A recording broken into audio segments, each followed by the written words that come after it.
ఒకే పెళ్లి మండపంలో ఒకేసారి ఇద్దరు అమ్మాయిల మెడలో తాళి కట్టి వార్తల్లోనికెక్కాడు ఓ యువకుడు. అంతేకాదండోయ్, శుభలేఖలోనూ ఆ ఇద్దరు యువతులను పెళ్లి చేసుకుంటున్నట్లు ఒకే కార్డుపై ముద్రించి బంధువులను భారీగానే ఆహ్వానించాడు. ఆ తర్వాత ఆ జంటను, సారీ ముగ్గురు కదా, జంట అనలేం మరి, ఆ భర్త భార్యలను అతిథులంతా ఆశీర్వదించారు.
కొమరం భీం ఆసిఫాబాద్ జిల్లాలో లింగాపూర్ మండలం గుమ్నూరుకు చెందిన సూర్యదేవ్ ఒకేసారి ఇద్దరిని ప్రేమించాడు. విషయం తెలిసిన యువతులు అతన్ని పెళ్లి చేసుకోవటానికి నిర్ణయించుకున్నారు.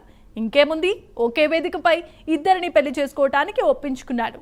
అంతే, 500 మంది అతిథుల సమక్షంలో ఇద్దరి మెడలో ఒకేసారి తాళి కట్టాడు. ప్రస్తుతం ఈ పెళ్లి చర్చనీయాంశంగా మారింది.